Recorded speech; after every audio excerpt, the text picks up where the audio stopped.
ஸ்ரீ குருபியோ நமः.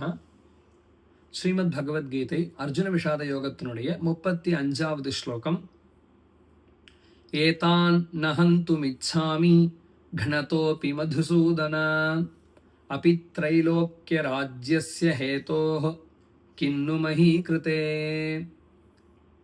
இங்க பகவானுடைய மனநிலை எப்படி இருக்கும் அப்படின்னு யோசிச்சு பாருங்கோ.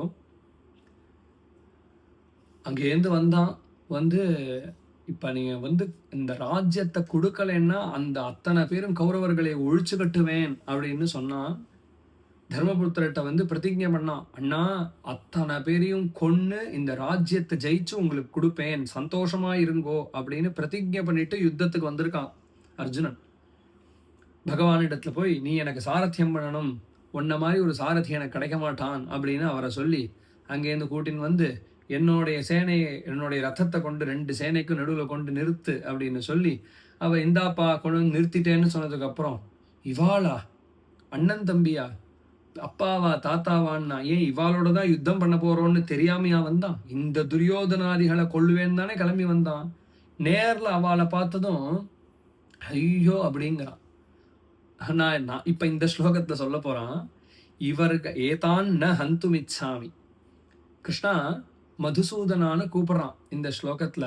மதுசூதனா ஏதானு ந ஹந்துமிச்சாமி, இந்த உறவினர்களை கொல்ல மாட்டேன், கொல்ல விரும்பவில்லை.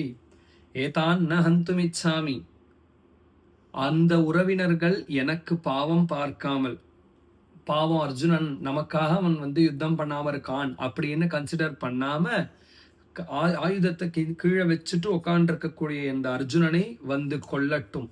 அவர்கள் என்னை கொன்னாலும் நான் அவர்களை கொல்ல விரும்ப மாட்டேன்.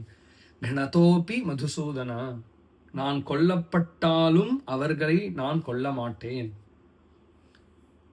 இதற்கு இல்ல இந்த பந்துக்களை நீ கொன்னா உனக்கு ராஜ்யம், பூமி பூரா உனக்கு ராஜ்யம் கிடைக்கும், அல்லது மூவுலகமும் ஸ்வர்க்கம் பரியந்தம் மூவுலகமும் உனக்கு கிடைக்கும் அப்படின்னு சொன்னா கூட, அபி த்ரைலோக்கிய ராஜ்யஸ்ய ஹேதோஹோ, எனக்கு 3 உலகம், இந்த ஒரு அஸ்தினாபுரம் குருக்ஷேத்திரம் இல்லை, மூவுலகத்தையும் கொடுக்கிறேன் அப்படின்னு சொன்னா கூட நான் இதை பண்ண மாட்டேன்.